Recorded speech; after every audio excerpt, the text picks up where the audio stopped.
नमस्कार दोस्तों, आज का वीडियो ज्यामितीय आकृतियाँ और उनके नाम पर रहेगा। सबसे पहले हम चलते हैं पॉइंट। पॉइंट क्या होता है? बिंदु। एक बिंदु डॉट आप अपनी कॉपी में अपने पेंसिल से ऐसे टिक करेंगे, बिंदु बन जाएगा, वो बिंदु है, बिंदु पॉइंट। इसके बाद सेगमेंट, रेखाखंड। रेखाखंड क्या होता है? एक लाइन ड्रॉ कर दो, ये एक रेखाखंड है। इसके दो एंड होते हैं, अनंत तक नहीं जा सकते, वो रेखाखंड है। ये जो ऊपर लाइन अपने ड्रॉ कर रखी है वो रेखाखंड है। आपके रजिस्टर में, कॉपी में जो लाइनें बनी होती है जिसको आप लाइन बोलते हैं, वो लाइन नहीं होती है, वो रेखाखंड होता है। आपकी कॉपी में जो ऐसे लाइनें बनी होती है कॉपी में, रजिस्टर में, ये इसको हम लाइनें बोलते हैं, बट ये लाइनें नहीं है, ये रेखाखंड है। अच्छा, इसके बाद किरण। किरण क्या होती है? जब किसी रेखाखंड को एक तरफ तीर का निशान लगा दिया जाता है तब उसको किरण कहते हैं, रे कहते हैं। जैसे सूर्य की किरण आ रही है, एक तरफ ही आ रही है, दोनों तरफ नहीं जा रही है। जैसे हम कोई लाइट जलाते हैं, बल्ब जलाएंगे तो उसकी किरण एक तरफ ही आ रही है, तो इसलिए इसमें तीर का चिन्ह एक तरफ दिखा है, इसको रे कहते हैं, किरण कहते हैं। मोबाइल की अगर टॉर्च भी अगर हम जलाते हैं तो उसकी जो रोशनी वो भी एक तरफ ही आ रही है, रे। मतलब इसका मतलब क्या है? इस तीर के चिन्ह का मतलब क्या है कि ये रे है, वो एक तरफ इधर जितनी चाहे उतनी हम बढ़ा सकते हैं, कम कर सकते हैं, अपनी इच्छा अनुसार जितनी जरूरत है उतनी कर सकते हैं। इस तरफ नहीं बढ़ेगी ये, जिस तरफ तीर का चिन्ह उस तरफ बढ़ेंगे। जैसे ये रे है, इसको आप ऊपर तक कितना बढ़ा सकते हैं, इसका मतलब ये ऊपर तक कितनी भी बड़ी हो सकती है, नीचे इतनी रहेंगी, ऊपर और कितनी भी बड़ी कर सकते हो आप इसको। इस रे का मतलब ये इतनी बड़ी भी हो सकती है, ये इतनी बड़ी भी हो सकती है, या इससे आगे भी जा सकती है। ये रे है, किरण है। अब लाइन, रेखा। रेखा क्या होती है?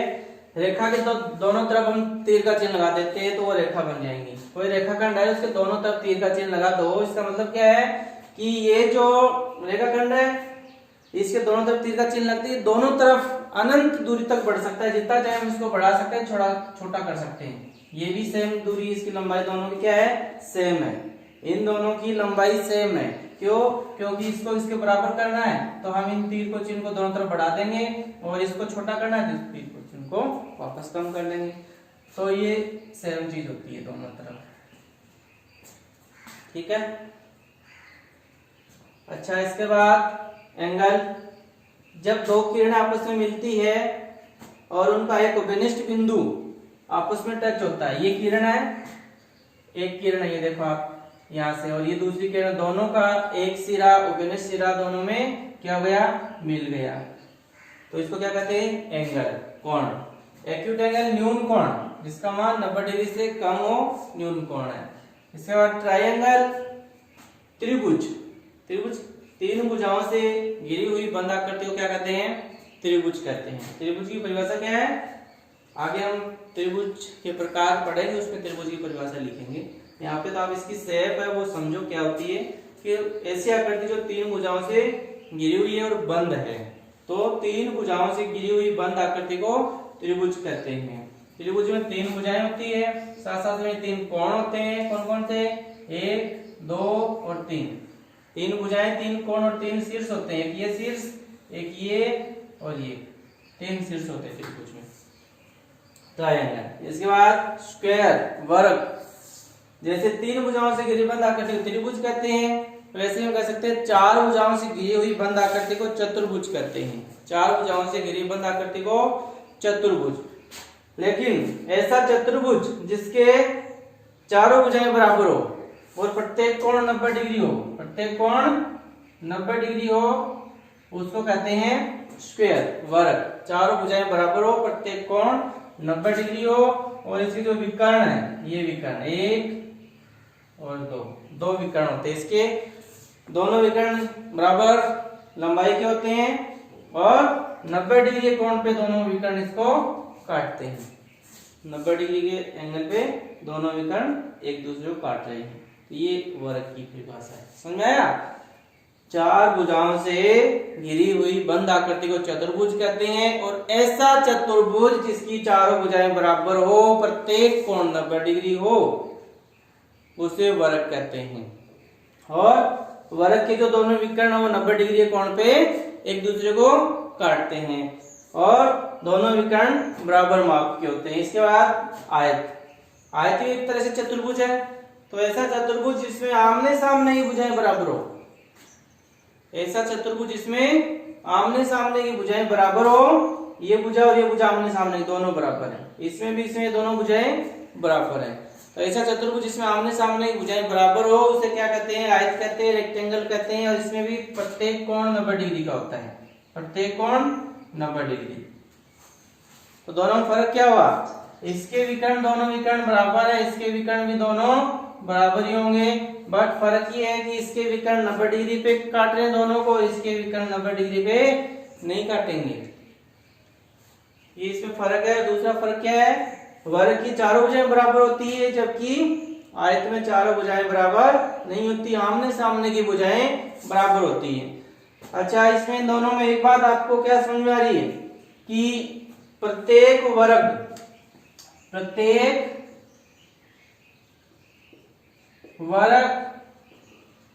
आयत होता है, प्रत्येक वर्ग आयत होता है, ये बात सत्य है। ये वर्ग है, साथ साथ में इसमें आयत के सभी गुण हैं, आयत के गुण थे आमने सामने की भुजाएं बराबर है, आमने सामने की भुजाएं बराबर होती है इधर भी। अच्छा, इसके बाद इसके विकर्ण बराबर है, इसके भी विकर्ण बराबर है, प्रत्येक कोण 90 डिग्री, प्रत्येक कोण इसमें भी 90 डिग्री है, तो इसके विकर्ण भी बराबर होते हैं। इसके बाद सर्किल, वृत्त, क्या होता है वृत्त, ये एक निश्चित बिंदु हम कह सकते हैं जिसको हम केंद्र मान के इस वर्ग को हमने ड्रॉ किया है। तो किसी निश्चित बिंदु से, ये निश्चित बिंदु है, किसी निश्चित बिंदु से ऐसे बिंदुओं का बिंदुपथ जिसकी निश्चित बिंदु से दूरी समान हो, ये बिंदुओं का बिंदुपथ है, ऐसे बिंदुओं का बिंदुपथ जिसकी किसी निश्चित बिंदु से दूरी समान हो, तो ये निश्चित बिंदुओं का बिंदुपथ है। ये बिंदु पास पास पास पास पास पास होके क्या बन गए कि पूरा पूरा एक सर्किल बन गए, राउंड बन गए। तो ये निश्चित बिंदु है, इससे इसकी भी दूरी बराबर है, इसकी भी दूरी बराबर है, ये सब बिंदुओं की दूरी बराबर है, इसलिए इसको सर्किल कहते हैं। अब समांतर रेखाएं, समांतर रेखाएं क्या होती है, हमने यहाँ पे रेखा पढ़ा था, लाइन पढ़ा था, जब दो लाइनें समांतर रूप से चल रही है जिनके बीच की दूरी क्या है, बराबर है, कहीं से भी देखो ये दूरी 2 है तो यहाँ पे भी 2 से मी रहेंगी, यहाँ पे भी 2 से मी रहेंगी। जैसे अपने हाथों को सीधा करें तो ये समांतर रेखा ऐसे बन सकती है। अपने आसपास देख सकते हैं बहुत सारी समांतर चीजें हमें दिख रही होती है, जैसे हम सड़क पे चल रहे होते हैं तो जो गाड़ी के जो सड़क के जो गाड़ी चलती है वहां पे जो पहियों की निशान बनते हैं वो समांतर रूप से चल रहे होते हैं। रेल की जो पटरी है वो भी समांतर रूप से चल रही होती है, कभी नहीं मिलती आपस में। जैसे अगर हम छत के ऊपर देखिए तो जो गाटर लगी है वो समांतर रूप से लगी हुई होती है, जो पट्टियां हैं वो भी समांतर रूप से लगी हुई होती है, कमरे की जो दोनों दीवारें हैं वो भी समांतर रूप से चल रही होती है। तो ये समांतर रेखाओं के उदाहरण है। तो इन सबको आप एक बार नोट कर लीजिए। इसके बाद हम पढ़ेंगे आप सभी के सामने क्या पढ़ने वाले हैं, त्रिभुज। त्रिभुज और उसके प्रकार पढ़ेंगे। त्रिभुज क्या होते हैं, 3 भुजाओं से घिरी हुई बंद आकृति, 3 भुजाओं से घिरी हुई बंद आकृति को क्या कहते हैं, त्रिभुज कहते हैं। आप सब भी कॉपी में लिख सकते हो, त्रिभुज की परिभाषा क्या है, 3 भुजाओं से घिरी हुई बंद आकृति को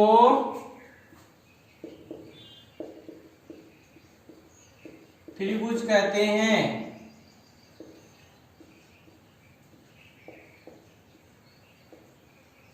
अब आप बताइए ये त्रिभुज है क्या, त्रिभुज है क्या, ये जो आपको एक दिख रहा है त्रिभुज है क्या, नहीं है। अच्छा, इसके बाद ये बताइए ये त्रिभुज है क्या, 2 ही भुजा है, इसमें तो भुजा ही नहीं है तो नहीं है ये, इसमें 2 भुजा है तो ये नहीं। अब 3 भुजा करते हैं तो ये त्रिभुज बन गया क्या, अभी भी नहीं बना, अभी खुला है, तो क्या करना पड़ेगा, बंद करना पड़ेगा एकदम से। तो 3 भुजाओं से घिरी हुई बंद आकृति को त्रिभुज कहते हैं। अब हम त्रिभुज के प्रकार पढ़ते हैं। त्रिभुज के प्रकार क्या होंगे, भुजाओं के आधार पे पढ़ते हैं। सबसे पहले तो लिखिए आप भी, भुजाओं के आधार पर त्रिभुज। एक नंबर, भुजाओं के आधार पर हम कह सकते हैं त्रिभुज तीन प्रकार के होते हैं। पहला है समबाहु त्रिभुज। समबाहु त्रिभुज में क्या होता है, जैसे नाम से पता चल रहा है सम का अर्थ होता है समान, बाहु का मतलब भुजा, बाहुबली जिसकी भुजाएं बलि के समान, बलिष्ठ हो, तेज हो, ताकत हो, बलशाली हो, कहता है बाहुबली। तो बाहु का मतलब होता है भुजा, सम मतलब समान, समान भुजा हो, ऐसा त्रिभुज जिसकी सभी भुजाएं समान हो, समबाहु त्रिभुज। जैसे आप देख सकते हो मेरे पास कुछ त्रिभुज हैं, ये रहा एक त्रिभुज, ये त्रिभुज है, समबाहु त्रिभुज है, तीनों भुजाएं क्या है इसकी समान है। इसको हम ड्रॉ कर सकते हैं। देखिए ऐसा त्रिभुज जिसकी तीनों भुजाएं क्या हो समान हो, समबाहु त्रिभुज, तीनों भुजाएं समान है, ये समबाहु त्रिभुज है। अच्छा, इसके बाद आप और कोई बड़ा त्रिभुज बना सकते हो जिसकी तीनों भुजाएं समान होनी चाहिए बस। जैसे ये दो, तो ये भी दो सेमी, ये भी दो सेमी, इसकी एक एक एक, तो एक समबाहु त्रिभुज है। इसके बाद दूसरा त्रिभुज होता है भुजाओं के आधार पे विषमबाहु त्रिभुज। विषमबाहु त्रिभुज, विषम मतलब अलग अलग, ऐसा त्रिभुज जिसकी तीनों भुजाएं क्या हो अलग अलग माप की हो। ये त्रिभुज आप देख सकते हो, तीनों भुजाएं अलग अलग माप की। इसका हम एक चित्र बना सकते हैं। ये देखिए, ये एक, ये दो, ये तीन, सभी भुजाएं अलग अलग माप की है, विषमबाहु त्रिभुज। ठीक है, ये विषमबाहु त्रिभुज आपको दिख रहा है। अच्छा, इसके बाद आता है 3 नंबर पे कौन सा त्रिभुज, सम द्विबाहु त्रिभुज। सम द्विबाहु त्रिभुज नाम से पता चल रहा है आपको, सम मतलब समान है, द्वि मतलब दो, बाहु मतलब भुजा जिसकी दो भुजाएं समान है और तीसरी भुजा है समान है, उसे क्या कहेंगे सम द्विबाहु त्रिभुज। ये आप सभी के सामने दिख रहा है त्रिभुज, कौन सा सम द्विबाहु, ये भुजा और ये भुजा समान है और ये अलग है, जैसे इसने यहाँ पे ऐसे त्रिभुज बनाए। ये दो भुजा जैसे दो दो और ये हो गया सम द्विबाहु त्रिभुज। आप सभी एक साथ देख सकते हो, ये है समबाहु, सम द्विबाहु और विषमबाहु, ये विषमबाहु त्रिभुज। देखिए तीनों त्रिभुजों की आकृति यहाँ पे आप सभी के सामने दिख रही है। तो ये त्रिभुज थे भुजाओं के आधार पर, नाम से याद रखो, मतलब समान है तीनों भुजाएं, विषमबाहु अलग अलग है तीनों भुजाएं, और सम द्विबाहु जिसकी दो भुजाएं बराबर है और तीसरी भुजा अलग माप की होंगी, उसे कहेंगे हम सम द्विबाहु त्रिभुज। चलिए आगे चलते हैं हम। त्रिभुज भुजाओं के आधार पे हो गया। अब हम पढ़ेंगे त्रिभुजों के प्रकार, किसके आधार पे, कोण के आधार पर त्रिभुज, कोण के आधार पे त्रिभुजों के प्रकार, कोण के आधार पर त्रिभुजों के प्रकार। कोण के आधार पर भी त्रिभुज तीन प्रकार के होते हैं। पहला है न्यून कोण त्रिभुज। न्यून कोण त्रिभुज में क्या होता है, जैसे कि आपको पता चल रहा है कोण, सबसे पहले आपको एक बार रिपीट कर दे कोण के बारे में, कोण के बारे में थोड़ा सा आप ध्यान रखो।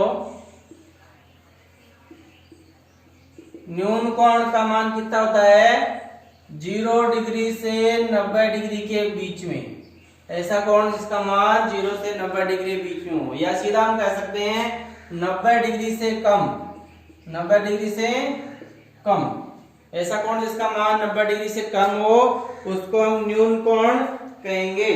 जैसे हम आपको न्यून कोण बना के दिखा सकते हैं, यहाँ पे आप देखिए न्यून कोण कैसे बन रहा है, 90 डिग्री से कम होना चाहिए उसका मान।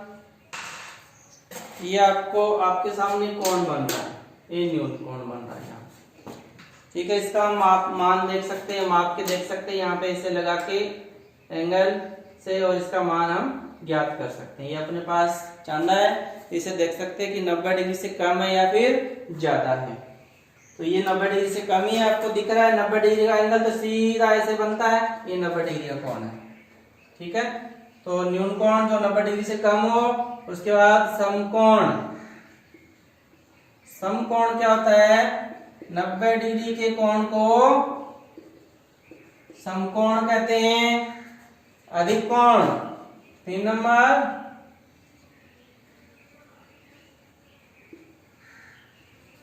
अधिक कोण क्या होता है? 90 डिग्री से ज्यादा और 180 से कम। 90 से 180 के बीच में जो होगा उसे कहेंगे अधिक कोण। जैसे 90 डिग्री का कोण है, यहाँ पे जो कोने पर कोण बनता है, ये कोने पे जो कोण बन रहा है 90 डिग्री का, ये कोने पे जो कोण बन रहा है 90 डिग्री का।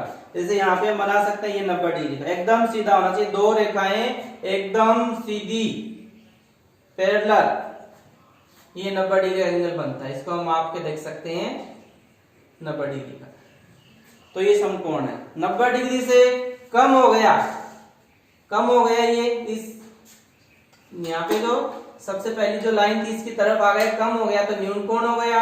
वापस अगर ये एकदम सीधा चला गया तो 90 डिग्री हो गया। वापस इसको 90 से ज्यादा कर दिया तो ये 90 से ज्यादा किया हमने, 180 से कम किया तो ये क्या हो गया? अधिक कोण हो गया। और जब इसको हम एकदम सीधा कर देते हैं, दोनों को एकदम सीधा, तो अब ये क्या बन गया? 180 डिग्री का। और जब 180 डिग्री का कोण बन जाता है तो उसको हम कहते हैं वृत्त कोण,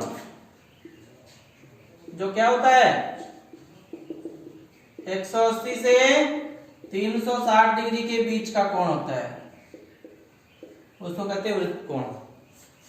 तो इसके आधार पे हम त्रिभुज पढ़ रहे हैं। 2 नंबर क्या होगा? समकोण त्रिभुज।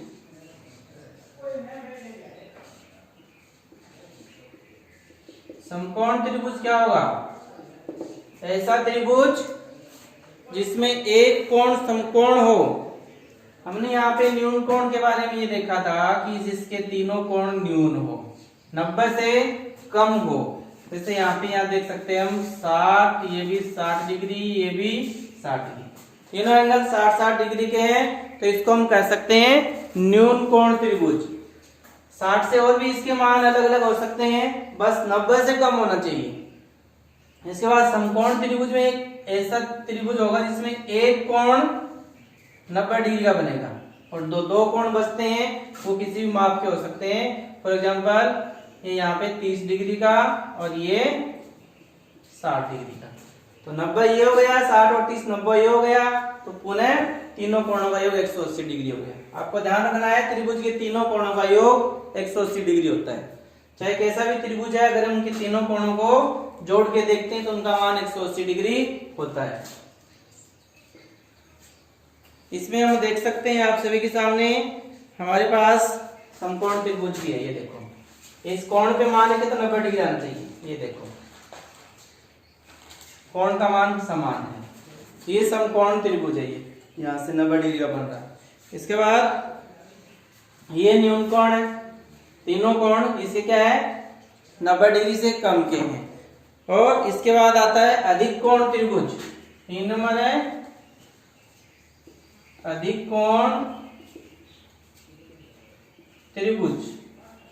ऐसा त्रिभुज जिसमें कम से कम एक कोण अधिक कोण हो, 90 डिग्री से ज्यादा हो। ये देखो एक कोण 90 डिग्री से ज्यादा है, ये 90 डिग्री से ज्यादा बन गया।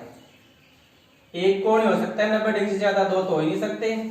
ये 90 डिग्री से ज्यादा कितना भी हो सकता है, जैसे हम कह सकते हैं ये है 110 डिग्री का और इसको कहते हैं हम 20 डिग्री का। कितने हो गए 130, ये हो गया 50 डिग्री, तो ये हो गया 180 डिग्री का। तो त्रिभुज के तीनों कोणों का 180 डिग्री होता है, ध्यान रखना है आपको। और यहाँ पे त्रिभुज से भी आप इसको सेम ऐसे कैसे डिजाइन करके अधिक कोण का त्रिभुज बना सकते हो। ये देखिए अधिक कोण है, ठीक है। त्रिभुज की कई आकृतियां आप खुद ही बना सकते हो। तो ये आपने 6 प्रकार के त्रिभुज पढ़ लिए। भुजाओं के आधार पर 3 प्रकार के थे और कोण के आधार पर 3 प्रकार के त्रिभुज थे।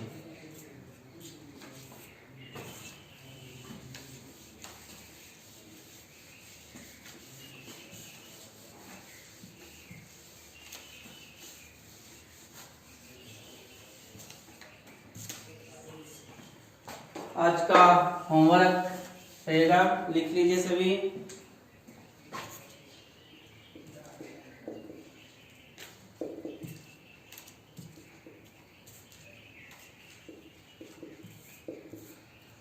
पहला क्वेश्चन है, भुजाओं के आधार पर त्रिभुजों के प्रकार लिखो।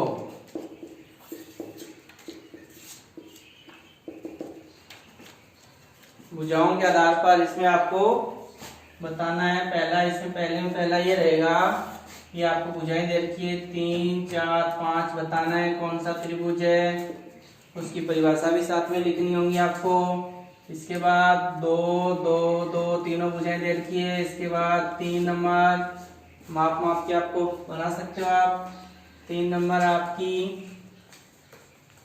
4, 4 और 3 सेमी के त्रिभुज दे रखे, भुजाएं दे रखी है ये आपको, इनके आपको नाम बताने हैं। 2 नंबर है कोणों के आधार